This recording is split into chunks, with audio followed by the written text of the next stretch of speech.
अस्सलाम वालेकुम एवरीवन, कैसे हैं सब। उम्मीद करता हूं कि आप सब खैरियत से होंगे। अमेरिकन कोलोनाइजेशन एक ऐसी कोलोनाइजेशन कि 16वीं सदी की जो कॉलोनियल एम्पायर्स थी उनके एक ऐसी अटेम्प्ट के जिसके नतीजे में इस वक्त मौजूदा दुनिया में एक ऐसी रियासत का वजूद क़याम में आ चुका है कि जो ना सिर्फ उस वक्त की कॉलोनियल एम्पायर्स के ऊपर हुक्मरानी कर रही है बल्कि पूरी दुनिया के ऊपर सोल सुपर पावर की हैसियत से इस वक्त विराजमान है। वो कौन सी रियासत है? वो है यूनाइटेड स्टेट्स ऑफ अमेरिका। तो इसकी कॉलोनाइजेशन उस वक्त की यानी कि 16वीं सदी की कॉलोनियल पावर्स जैसे कि स्पेन, जैसे कि फ्रांस, जैसे कि इंग्लैंड, ये इन्होंने इसकी बुनियाद डाली थी कॉलोनियलाइजेशन के प्रोसेस से। अगरचे दुनिया के मुख्तलिफ खितों में मुख्तलिफ हिस्सों में वो उस अपना जो एक कॉलोनियल एम्पायर होने की हैसियत से कॉलोनाइजेशन का प्रोसेस कर रहे थे, लेकिन उन्हें इस बात का अंदाज़ा भी ना था कि जो इस जगह इस जो अमेरिका का कॉन्टिनेंट जो एक दरियाफ्त हुआ था जिसको न्यू फाउंडलैंड कहते थे, तो इसके ऊपर जो वो कॉलोनाइजेशन की अटेम्प्ट्स करेंगे वो आने वाले वक्त में एक ऐसी रियासत बनेगी कि उन्हीं के ऊपर फिर वो हुक्मरान बन के बैठ जाएगी। एक ऐसी कहानी कॉलोनाइजेशन के प्रोसेस की है कि जो इंसान की तारीख में जो कहते हैं कि ना सिर्फ जुल्म बर्बरियत की भी अपने आप में एक दास्तान है बल्कि एक ट्रांसफ़र ऑफ टेक्नोलॉजी इन्वेंशन उसकी भी एक अपने आप में एक पूरी दास्तान रखता है। लेकिन पूरी की पूरी डिटेल्स एक वीलॉग में वो कवर नहीं हो सकती। तो आज का वीलॉग जो है वो किस चीज़ के ऊपर होगा कि एक तो स्टार्ट ऑफ कॉलोनाइजेशन की ये प्रोसेस शुरू क्यों किया था इन्होंने। दूसरी चीज़ क्या है कि आखिर जो ये कॉलोनाइजेशन का प्रोसेस है कैसे इसका आगाज़ हुआ। तो मतलब कि आज के वीलॉग में जो हमने कवर करना है एक तो ये कि हाउ जो है कि हमने इस सवाल का जवाब देना है कि कॉलोनाइजेशन का प्रोसेस शुरू कैसे हुआ। दूसरा वाई कि ये किया क्यों गया इन्होंने जो कॉलोनियल एम्पायर्स की जानिब से इधर अमेरिका का जो कॉन्टिनेंट दरियाफ्त हुआ था इसकी कॉलोनाइजेशन क्यों की गई। हाउ और वाई इन दो सवालों का जवाब हम देंगे, लेकिन उससे पहले एक चीज़ को जिस तरह मैं अपनी जितने भी इस तरह के वीलॉग्स बनाता हूँ हिस्ट्री के टॉपिक से रिलेटेड तो जो मिसकंसेप्शंस होती है उनको मैं दूर करता हूँ। एक आज की मिसकंसेप्शन उसको भी दूर लाजमी करना है कि अक्सर आप लोग इस चीज़ को इस तरह पढ़ते होंगे कि ये ग्रेट ब्रिटेन की कॉलोनाइजेशन है, लेकिन ये ग्रेट ब्रिटेन की कॉलोनाइजेशन नहीं थी, ये इंग्लिश कॉलोनाइजेशन पढ़ी जाती है। क्यों, किस वजह से? क्योंकि जो ग्रेट ब्रिटेन है इसका तो अपना वजूद ही जो आया था वो 18वीं सदी में हुआ था। जो 18वीं सदी से पहले ये इंग्लैंड होता था। जो 18वीं सदी में 1707 में जो 1 मई 1707 बनता है उसमें जाके जो स्कॉटलैंड किंगडम ऑफ स्कॉटलैंड होती है और किंगडम ऑफ इंग्लैंड होती है इनके इलाहाक का एक एग्रीमेंट होता है। जब ये जो पार्लियामेंट्स होती है दोनों की वो तो सीख देती है इस इलाहाक की, फिर जाके जो ग्रेट ब्रिटेन है उस वो एक टर्म इजाद होती है क्योंकि उस वक्त यूनाइटेड किंगडम वजूद में आता है। तो और जो पहला इजलास होता है इस यूनाइटेड किंगडम की पार्लियामेंट का वो अक्टूबर में होता है। जो मई में होता है कि ये जो इलाका है इसकी तौसीक हो जाती है। जो ग्रेट ब्रिटेन है जो यूनाइटेड किंगडम है उसका अक्टूबर में जो पार्लियामेंट का पहला इजलास होता है। तो ग्रेट जो ब्रिटेन है वो 18वीं सदी में वजूद में, जबकि ये जो इस खिते की जो आज का मौजूदा अमेरिका इसका कॉलोनाइजेशन का जो प्रोसेस है वो 16वीं सदी से ही शुरू हो चुका था। इसलिए ग्रेट ब्रिटेन की इसको कॉलोनाइजेशन नहीं कहा जाता, इंग्लिश कॉलोनाइजेशन कहा जाता है। तो ये अगर मिसकंसेप्शन अब दूर हो गई है, अब हम चलते हैं कि आखिर कैसे इसकी कॉलोनाइजेशन का प्रोसेस शुरू होता है। पहले इस वीलॉग के सवाल की तरफ कि कैसे हाउ, तो उसका जो हम कहते हैं कि रूट बैक हम ट्रेस करते हैं 16वीं सदी के एक इंग्लिश राइटर की तरफ। जो इंग्लैंड का एक राइटर होता है रिचर्ड हैकलेट, और इसको हैकल्यूट भी पढ़ा जाता है, दोनों तरह से ये प्रोनाउंस होता है। जो यूके ब्रिटिश है उसमें हम हैकलेट इसको पढ़ते हैं। तो जो ये रिचर्ड हैकलेट है ये होता है इंग्लिश राइटर।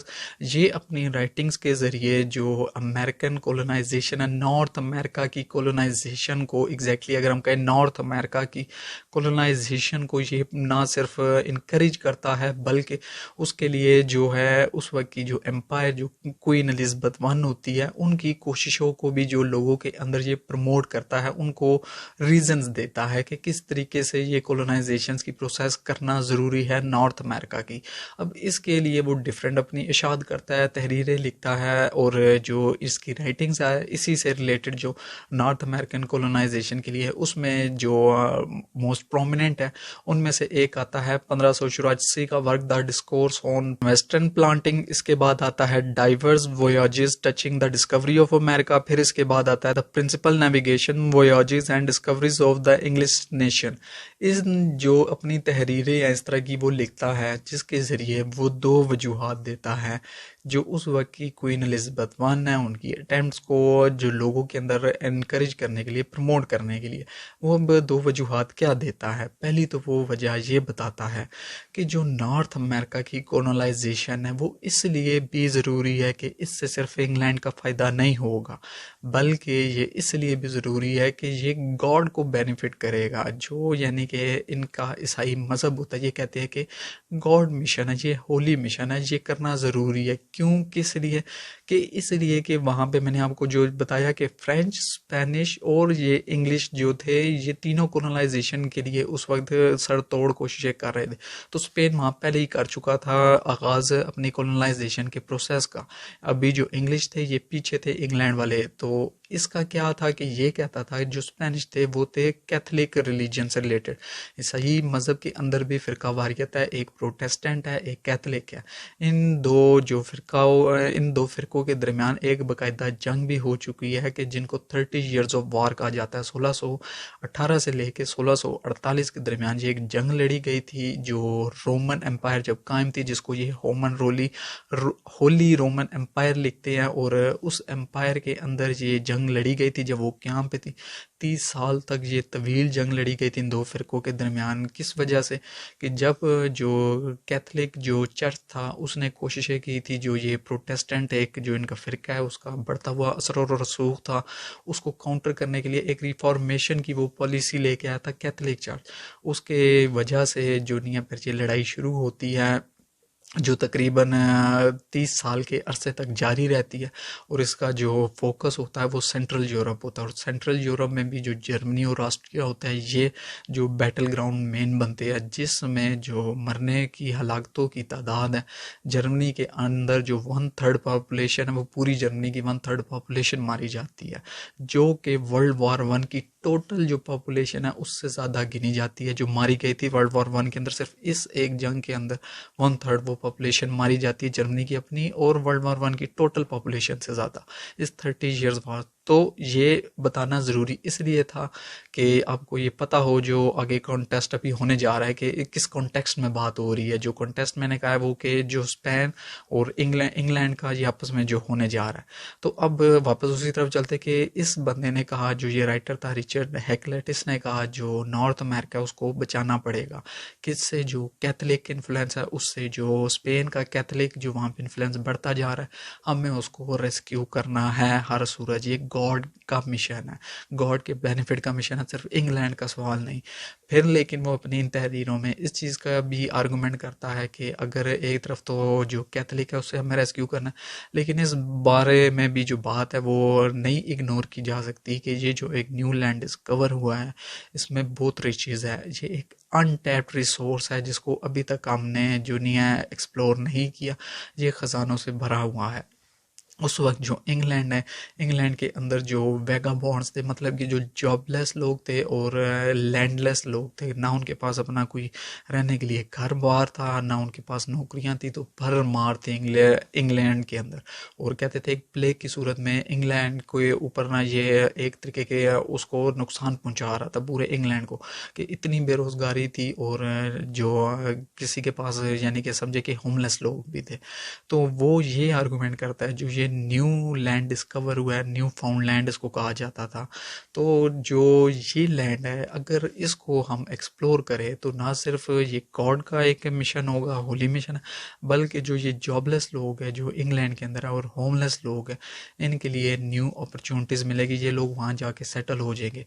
और इसलिए वो कहता था जो क्वीन एलिज़ाबेथ वन की कोशिशें है जो वो उस वक्त शुरू कर रही थी एक्सप्लोरेशन के लिए इस खिते की, वो उसको हिमायत करने के लिए लोगों को अवेयर करता था, जिसकी वजह से लोगों के अंदर बड़े पैमाने पे जो नहीं है ये सराहियत कर चुकी थी चीज़। लोगों में ये सोच है कि ये वाकई ही हमारे ही बेनिफिट के लिए।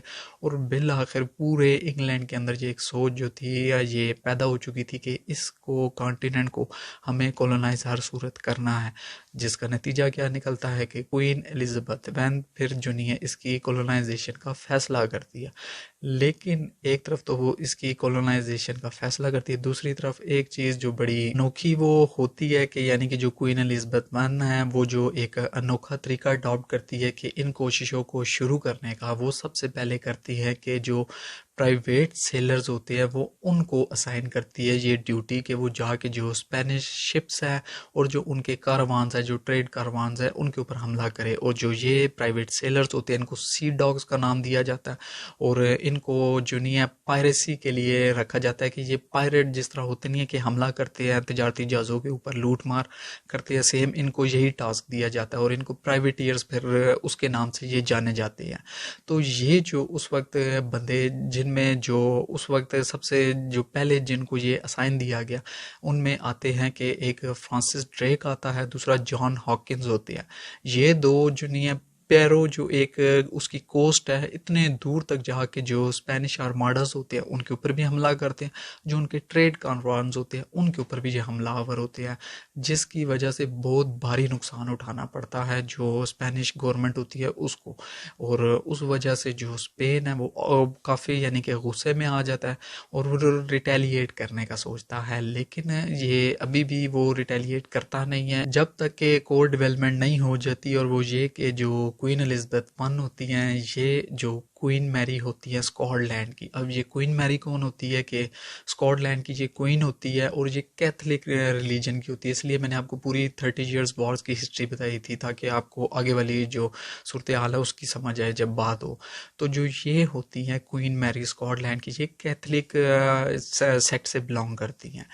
इनके खिलाफ हो जाता है रिवॉल्ट उधर, ये वहाँ से दुनिया पनाह लेने के लिए आती है इंग्लैंड। अब ये इंग्लैंड में जब आती हैं तो ये कहा जाता है कि ये जो क्वीन एलिज़ाबेथ वन है क्योंकि ये प्रोटेस्टेंट सेक्ट की होती है, तो कहते हैं कि इन्होंने इनके खिलाफ साजिशें शुरू कर दी होती है और जो क्वीन एलिज़ाबेथ वन होती है उनके ऊपर प्रेशर होता है कि किसी भी तरह इनको एग्जीक्यूट कर दिया जाए। लेकिन जो इनकी राइटिंग्स है, जो रिकॉर्ड्स है जो ब्रिटिश के, वो कहते हैं कि क्वीन एलिज़ाबेथ वन इस चीज़ को जो नहीं रेजिस्ट करती है। वो कहती है कि मैं अपने ही से बिलोंग करने वाले खून से मैं कैसे उसका जो नहीं एग्जीक्यूट कर सकती हूँ। तो उसका लेकिन वो कहते हैं कि 19 साल तक इम्प्रिजनमेंट में रहती है ये क्वीन मैरी, लेकिन बिल आखिर उसके बाद एक कैसल के अंदर इनको एग्जीक्यूट कर देते हैं। जब यानी कि ये उस वक्त की बात है कि जब एक तरफ से ये पायरेसी के जो ऑपरेशन है शुरू कर चुके होते हैं जो क्वीन एलिज़ाबेथ वन ने स्पॉन्सर किए होते हैं, प्राइवेटियरिंग के ऑपरेशन, वो स्पेनिश के ऊपर हमलावर होते हैं। स्पेन कौन है कि कैथलिक के सेक्ट से बिलोंग करने वाला। तो जब ये क्वीन मैरी को एग्जीक्यूट करते हैं फिर बिल आखिर जो स्पेन का उस वक्त का बादशाह होता है वो ये फैसला करता है कि अब बहुत हो चुकी है, अब इंग्लैंड को जवाब देने का फैसला आ चुका है। और इसीलिए वो एक अपनी जो फोर्स है उसको इकट्ठा करते हैं जिसके अंदर 18,000 के करीब सोल्जर्स होते हैं और 8,000 के करीब सेलर्स होते हैं और 130 नेवल शिप्स होती हैं। ये लेके जो ब्रिटिश रॉयल नेवी है उसके ऊपर वो हमलावर होते हैं। ये बहुत बड़ी फोर्स होती है और जो टोटल जो नेवी होती है, रॉयल फोर्स होती है जो नेवी है ब्रिटिश की, उससे तादाद में बहुत ज़्यादा होती है और जहाज़ वगैरह सब कुछ यानी कि जो लोगों की नफरी है वो भी ज़्यादा होती है और जो ये शिप्स होती है उसमें भी ज़्यादा।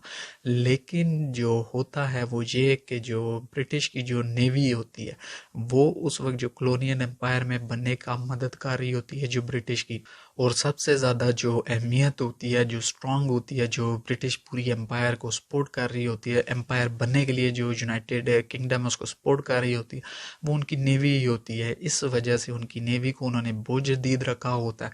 हालांकि वो जहाज़ों वगैरह और तादाद में कम होती है लिहाज से, लेकिन फिर भी जो होता है स्पेनिश जो हमला उसको वो पसपा कर देते हैं और बहुत बुरे तरीके से जो स्पेनिश है उनको मार पड़ती है।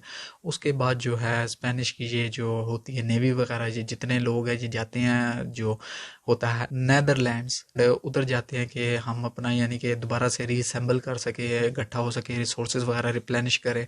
लेकिन होता यह कि बहुत बुरी तरह का तूफान आता है, जो इनके बच चुके होते हैं आर्माडास उनको भी वो तबाह तूफान कर देता है। इस तरीके से टोटल क्लियर कट विक्ट्री मिल जाती है जो आती है कि ब्रिटिश के हक में। इसके बाद अब फोकस इनका आता है, जब यानी कि ये प्रॉब्लम डील हो चुकी स्पेनिश की, तो अब बारी आती है कॉलोनाइजेशन के प्रोसेस की शुरू होने की। यानी कि ये इस तरीके से शुरू होता है, जो एक राइटर होता है वो प्रमोट करता है, दूसरा ये कैथलिक और प्रोटेस्टेंट रिलीजन के दरमियान की एक लड़ाई होती है, दूसरा जो बरतानिया का अपना एक सोशल और इकोनॉमिक इशू है उसको डील करने के लिए जो इंग्लिश कॉलोनाइजेशन की प्रोसेस का आगाज होता है। तो ये हो गया बाई वाले सवाल का जवाब कि क्यों कॉलोनाइजेशन की थी। अब हम आते हैं दूसरे सवाल की तरफ कि हाउ, मतलब कि कैसे कॉलोनाइजेशन का ये आगाज होता है इंग्लिश कॉलोनाइजेशन का। जो ये क्वीन एलिजाबेथ वन है ये फोत हो जाती हैं तो इनकी जगह ले लेती है किंग जेम्स। किंग जेम्स आते हैं तो साथ ही ये मुआहदा करते हैं स्पेन के साथ, एक पीस ट्रीटी हो जाती है, इनके दरमियान अमन हो जाता है। और बिल आखिर जो ये किंग है फिर ये करते हैं एक कंपनी की बुनियाद रखते हैं, वर्जीनिया कंपनी की। ये कंपनी एक न्यू वेव होती है कॉलोनाइजेशन के प्रोसेस का आगाज़ करती है। हालांकि इससे पहले जो जब यानी कि क्वीन एलिजाबेथ जिंदा होती हैं तब जो कोशिशें होती हैं उनमें होती है कि जो पहले होती है सर हेम्फ्री गिलबर्ट ये कोशिश करते हैं कि कॉलोनाइजेशन के प्रोसेस की, ये जाते हैं अपने साथ जूनियर लोगों को लेके एक खित्ते को आबाद करने के लिए, लेकिन बुरी तरह फेल हो जाते हैं। उसके बाद फिर एक अटैम्प्ट होती है कि जो जॉन वाइट होते हैं ये अपने साथ 150 लोगों को लेकर जाते हैं और ये वहाँ पे एक कॉलोनी की बुनियाद रखते हैं। लेकिन क्या होता है कि जो ये लोग होते हैं इनके पास रिसोर्सेज जल्द ही ख़त्म हो जाते हैं, तो ये वापस आते हैं जो जॉन वाइट होते हैं कि जितना जल्द हो सके कि इंग्लैंड से रिसोर्सेज लेके ये वापस जाएं और जो नहीं है दोबारा से उस जो प्रोसेस पॉज हो गया उसका आगाज़ करें, क्योंकि लोग वहाँ पे भूख वगैरह से मरने के भी करीब होते हैं, क्योंकि वो एक न्यू लैंड होता है और वहाँ पर वो लोग उस तरीके से आदी नहीं होते, तो रिसोर्सेज वो उन्हीं के ऊपर डिपेंडेंट होते हैं जो वो साथ लेके गए होते हैं, इसलिए ये फ़ौरन वापस आ जाते हैं न्यू रिसोर्सेज रिप्लेनिश करने के लिए और वापस साथ लेके जाने के लिए। लेकिन मसला क्या पेश आता है कि मैंने आपको बताया कि स्पेन की और इनकी आपस में जंग लगी होती है, जो स्पेन के किंग ने हमला किया होता है। इस पूरी सूरत हाल की वजह से 1 साल के करीब का वक्त जो नहीं है पूरा इनको इधर ही लग जाता है, ये इंग्लैंड ही में रुक जाते हैं। और जब 1 साल बाद ये वापस जाते हैं वहाँ पर देखते हैं जॉन वाइट कि वहाँ पे कोई बंदा ना बंदे की ज़ात होती है, तो टोटली इनकी कोशिशें फेल हो जाती हैं। तो इस तरह जो ये अर्ली अटैम्प्ट्स होती है क्वीन एलिजाबेथ के दौर में ये कामयाब नहीं हो पाती, इसलिए फिर अब बारी आती है ये जो किंग जेम्स के वक्त की। किंग जेम्स होते हैं ये अमन मुआहदा कर लेते हैं, इसके बाद अब ये वर्जीनिया कंपनी की बुनियाद रखते हैं और न्यू वेव का आगाज़ होता है। तो पहले जो पहली वेव होती है उसमें जो नहीं है जो 3 कश्तियाँ सबसे प्रोमिनेंट होती हैं, डिस्कवरी, सुजन, गॉड स्पीड और कांस्टेंट, ये 3 कश्तियाँ सफ़र का आगाज़ करती है और जेम्स रिवर जाकर पहुंचती है और वहाँ पर उसके जो नहीं आसपास एक टाउन की बुनियाद रखती है जिसे जेम्स टाउन के नाम से पुकारा जाता है और यही वो पहला टाउन होता है जो परमानेंट कॉलोनी में आने वाले वक्त में बनता है। सबसे पहली परमानेंट कॉलोनी कोई नॉर्थ अमेरिका के अंदर जो इंग्लिश कॉलोनी बनती है कॉलोनाइजेशन के प्रोसेस के दौरान वो ये होती है। बाद में तो टोटल 13 कॉलोनीज बनती है जिनकी इंडिपेंडेंट की वॉर है, वो मैं अलग व्लॉग में पूरी बताऊंगा। लेकिन जो पहली परमानेंट होती है वो ये जेम्स टाउन बनता है। तो ये 3 कश्तियाँ जेम्स रिवर पहुंचती है, वहाँ ये इस की बुनियाद रखती है जेम्स टाउन की। इस तरीके से वहाँ पर कॉलोनाइजेशन का प्रोसेस शुरू होता है। शुरू में तो सब कुछ ठीक चल रहा होता है, लेकिन कुछ वक्त गुजरता है और उसके बाद पता लगता है कि जो जितना आसान इन्होंने सोचा था, क्योंकि बहुत बड़ी तादाद में लोग आते हैं, तकरीबन इस जेम्स टाउन के अंदर 17,000 के करीब लोग आकर इसको आबाद करने के लिए रहने लगते हैं। और 17,000 जब ये लोग आकर रहने लगते हैं तो मैं आपको ये बता रहा हूँ कि शुरू में तो चीज़ें और हालात बड़े ठीक लगते हैं, लेकिन वक्त गुजरने के साथ साथ उनको पता लगता है कि इधर की जो लैंड की लेबर है और दूसरा लैंड खुद जो अपने तौर पर है वो इतना आसान नहीं है उसको आबाद करना। तो जो मौसम की सख्ती वगैरह है, जो नई ट्रेन होती है, इसकी जो यानी कि नामुवाफिक हालात है और जो बीमारियां हैं वो लोगों को इस हद तक नुकसान पहुंचाती है कि 17,000 में से 1617 में तकरीबन 350 351 यानी कि एग्जैक्टली लोग बच जाते हैं 17,000 में से। तो टोटल जो ये बाकी भी बच जाते हैं, ये भी समझे कि मौत के मुंह के करीब पहुंच चुके होते हैं, हालात बिल्कुल बेहतर नहीं हो रहे होते और इनके लिए समझे कि फ्यूचर इनका नज़र नहीं आ रहा होता। लेकिन फिर होता है जो वहाँ के नेटिव्स रह रहे होते हैं। अब सितम ज़रीफ़ी देखना मैं आगे जाके जब इसको कंक्लूड करूँगा। जो नेटिव्स होते हैं जिनको रेड इंडियंस, जिनको सादा ज़ुबान में ये काले कहते हैं, जिनके ऊपर जुल्म बर्बरियत करते हैं, वो 10,000 के करीब उधर उस वक्त रह रहे होते हैं। पोहाटन्स इनका जुनियर नाम होता है और ये नाम इनको जूनियर आइडेंटिफाई करने के लिए ये इंग्लिश कॉलोनिस्ट नहीं रखा होता है कि इनको वो पोहाटन कॉन्फेडरेसी के नाम से इनको सारों को आइडेंटिफाई करते हैं। नेटिव जो अमेरिकन उधर के होते हैं ये 10,000 के करीब में रह रहे होते हैं। और चीज़ा पीक जो एक सिटी है वर्जीनिया के अंदर, उसके अंदर ये फार्मिंग और हंटिंग के लिहाज से बेहतरीन होते हैं। उस इन्वायरमेंट के अंदर ये अडॉप्ट होते हैं, पहले से ही कर चुके होते हैं। तो जो ये होते हैं ये हेल्प करते हैं इनकी जो बाकी 350 के करीब लोग रह जाते हैं, इनको खुराक वगैरह के लिहाज से, बाकी रहन सहन किस तरह तौर तरीका करना है, वो इनको सारा कुछ इसमें हेल्प आउट करते हैं। तो ये सर्वाइव करने के काबिल होती हैं। फिर बाद में दुनिया और इस तरह लोग आना शुरू होते हैं इधर रहने के लिए, लेकिन फिर भी जाके कोई अहम डेवलपमेंट नहीं हो पाती। अनकरीब जो एक आसार बेहतर होने की नज़र तब आना शुरू होते हैं जब पोहाटन चीफ की जो एक बेटी होती है उससे शादी हो जाती है। जो कॉलोनिस्ट एक बंदा होता है जॉन रॉल्फ, वो शादी कर लेता है इसकी बेटी से। तो इन ट्राइब का जो नेटिव ट्राइब है और जो कॉलोनिस्ट होते हैं जो बच जाते हैं, इनके दरमियान रिलेशन पे ठीक होना शुरू होता है। लेकिन ये ठीक भी बहुत ज़्यादा वक्त तक रह नहीं पाते, क्योंकि जब बिल्कुल एक सिचुएशन होती है कि समझे मायूस कौन होती है, इतने में एक डेवलपमेंट हो जाती है। और वो क्या, वो डिस्कवरी हो जाती है टोबैको की। अब जब ये टोबैको की डिस्कवरी होती है, ये पूरी जो जेम्स टाउन की है, ये लोगों की किस्मत ही बदल के रख देता है।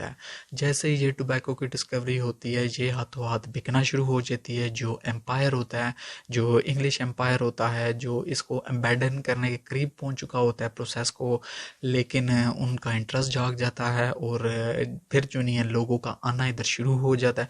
क्योंकि सिर्फ जो नहीं है 15 मिलियन पाउंड्स की तजारत जो नहीं है 40 साल के अंदर जो ये टाउन है ये करना शुरू कर देता है। 40 साल बाद टोटल जो ये उस वक्त के 15 मिलियन पाउंड्स के अंदर की ये तजारत शुरू कर चुका होता है। और इस हद तक ये फल फूल चुका होता है कि अब ये लेबर मांग रहा होता है कि मुझे लेबर चाहिए इस इंडस्ट्री को ग्रो करने के लिए और इसकी एक्सपोर्ट्स को बढ़ाने के लिए। तो इस तरह से जो इंग्लैंड के अंदर पहले ही भरमार हो चुकी होती है, जॉबलेस लोगों की भरमार पड़ी हुई होती है, वो इधर धड़ाधड़ आना शुरू कर देते हैं न्यू जॉब अपॉर्चुनिटीज़ के लिए। इस तरह ये टाउन ग्रो करना शुरू कर देता है पॉपुलेशन में। दूसरा, बिजनेस में भी तो जाहिर है इनको और एक्सपैंड करना पड़ता है।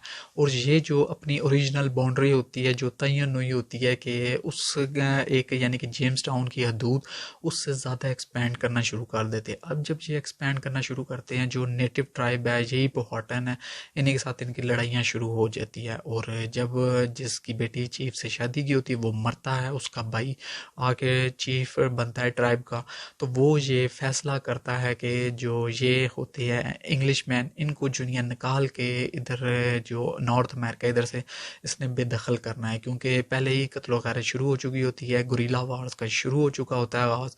तो ये फैसला करता है इनको एक ही दफ़ा मारना है और अब यहाँ से भगाना है। और वो एक दिन अचानक हमला करता है और तकरीबन 341 के करीब जो होते हैं उस वक्त ये लोग होते हैं, कॉलोनाइजर्स होते हैं, इनको वो मार देता है उस हमले में। इसके जवाब में जो फिर ये जो कॉलोनाइजर्स होते हैं ये और ज़्यादा मुश्तैल हो जाते हैं। अब ये जो नहीं है फैसला करते हैं कि हमने वायलेंस के ज़रिए इनको डील करना है। लेकिन सिर्फ जो वायलेंस से डील करने का वजह है वो ये नहीं बनती है। इससे पहले ही जब मैंने आपको बताया ये टोबैको डिस्कवर वगैरह हो जाता है, जो तिजारत शुरू हो जाती है, लोग आना शुरू हो जाते हैं, फिर एम्पायर इंटरेस्ट लेती है। जो उस वक्त की किंग जेम्स होते हैं, क्वीन एलिज़ाबेथ की बात की, वो भी इंटरेस्ट लेते हैं। क्योंकि जो इसकी ऊपर जो तिजारत की इजारादारी होती है वो तो इंग्लैंड ही की होती है ना। इंग्लैंड ही उस वक्त तक सारी मोनोपली इसके ऊपर रखता है। तो बेसिकली जो उनका एम्पायर है उसको सपोर्ट मिल रही होती है। तो जो ये होती है तिजारत टोबैको की जब शुरू हो जाती है, इसके बाद से ये लोग होते हैं ये वैसे ही जो नेटिव अमेरिकन होते हैं उनके साथ मार धाड़ करके उनकी ज़मीनों पे कब्जे करना शुरू कर चुके होते हैं। दूसरा, ये क्योंकि स्पेनिश के ऊपर भी हावी हो जाती है, जब ये ट्रेड वगैरह इनको बेनिफिट होना शुरू हो जाता है, उनकी आर्मी का जो नेवी होती है वो तो पहले ही स्पेनिश की नेवी को बहुत बुरी तरह शिकस्त दे चुके होते हैं। जो ये प्रोटेस्टेंट सुप्रीमेसी है ना, जिनके जहन में पहले आ चुकी होती है, और जो नेटिव्स को एक अलग निगाह से देखना शुरू कर देते हैं, जो कि अभी भी है। आपने देखा ही होगा गोरे और काले का तासुब है, तो ये सेम वही उसी तासुब के साथ उन नेटिव्स को देखना शुरू हो जाते हैं। दूसरा, रिलीजन के लिहाज से भी अपने आप को वो सुप्रेमिस्ट के तौर पे देखना शुरू हो जाते हैं और इनको एक अलग जो समझे कि इंसान के तौर पे ये देखना शुरू कर देते हैं। तो इसका नतीजा क्या निकलता है कि वो अपने आइडियाज़ को इनके ऊपर इन्फोर्स करना शुरू कर देते हैं। जहाँ पर ये अपनी ज़मीन वगैरह नहीं छोड़ते, वो इनके साथ मार दाड़ शुरू कर देते हैं। तो ये जो इस चीफ ने हमला किया होता है इससे पहले ही शुरू हो चुका होता है। लेकिन अब क्या होता है, जब ये हमला कर देते हैं अब वो ऑफिशियली तौर पे अपने जो लोग हैं उनको कन्विंस करते हैं कि ये लोग है इसी काबिल कि इनको मारा जाए, इनकी ज़मीनों को हथियाया जाए। और इसके बाद रैपिड एक्सपेंशन शुरू होती है कॉलोनाइजेशन की। फिर करते करते ये 13 कॉलोनीज का वजूद में आती है, जो आने वाले वक्त में जो जो क्राउन है इंग्लैंड का, उससे इंडिपेंडेंस की जंग लड़ते हैं। और फिर यूनाइटेड स्टेट्स का क्याम आता है। यूनाइटेड स्टेट्स इसीलिए ही कही जाती है क्योंकि ये स्टेट्स यूनाइटेड होकर लड़ती है इंडिपेंडेंस की वॉर इंग्लैंड क्राउन के अगेंस्ट, इंग्लिश क्राउन के अगेंस्ट। तो जिन्होंने इनको ला के यहाँ बात किया होता है। तो एक जो कंक्लूजन में एंड में हम ये अगर डिस्कस करें कि जो ये हाउ का प्रोसेस था, ये किसी सूरत पॉसिबल ना हो सकता जो अगर टोबैको की डिस्कवरी ना हो चुकी होती। बेशक चीफ की बेटी से शादी हो चुकी थी, लेकिन ये किसी सूरत भी इनको इनक्रेजमेंट नहीं मिली थी। मैं आपको बता रहा था 17,000 में से 350 लोगों का बच जाना मतलब यही है कि बेड़ा ही गर्क हो रहा था लोगों को। लोग बेरोजगारी बर्दाश्त कर सकते थे, होमलेसनेस बर्दाश्त कर सकते थे, मौत को कोई नहीं गले लगाता। जो क्राउन की कोशिशें थी वो भी तकरीबन ना होने के करीब रह गई थी। लेकिन जैसे ही टोबैको की डिस्कवरी होती है तो ये इनकी इकॉनमी बूम करती है। वहाँ पे जो जॉबलेस लोग होते हैं, जो यूनाइटेड किंगडम, वहाँ से लोग आना शुरू हो जाते हैं। फिर जाके ये आबादकारी का सिलसिला शुरू होता है। अगर ये टोबैको की डिस्कवरी ना होती तो आज ये यूनाइटेड स्टेट्स नाम की कोई भी इधर आपको चीज़ दुनिया में ना नज़र आ रही होती। ये सिर्फ और सिर्फ मैं आपको पॉइंट की सूरत में बता रहा हूँ कि सबसे बड़ी वजह क्या बनती है बिलाखिर इस आबादकारी की। वो ये होती है कि जो ये टोबैको की डिस्कवरी हो चुकी होती है, इसके बाद जाके ये भी जो होते हैं इंग्लिश होते हैं, इनको पता लग जाता है कि ये लैंड हमारे लिए बहुत प्रॉफिटेबल है। और ये भी जंगली बन के उन लोगों को बेदरेख मारते हैं। और ये एक जो जुल्म की दास्तान है ये एक अलग है। जब मैं उसके ऊपर वीलॉग बनाऊंगा वो पता चलेगा जो नेटिव अमेरिकन हैं उनके साथ कितना जुल्म किया गया। तो आप इसके अंदर ही सिर्फ ये देखें कि ये जो नेटिव्स थे इन्होंने इनको बचने के लिए मदद की जो रह गए थे, और बाद में इन्होंने ही फिर इनको मार मार के इनकी ज़मीनें हथियाए, लोगों को मारा और न जाने क्या कुछ किया। तो उम्मीद करता हूँ जो आज के 2 सवाल थे कि क्यों और कैसे, इनका आपको जवाब मिला होगा। दूसरा कि ये ग्रेट ब्रिटेन की नहीं, ये इंग्लिश कॉलोनाइजेशन थी। तो इसके साथ ही इस व्लॉग का अख्ताम होता है। उम्मीद करता हूँ आपको पसंद आया होगा। इसके साथ ही मुझे अपनी दुआ में याद रखें, अपना ढेर सारा ख्याल रखें। अल्लाह हाफिज़।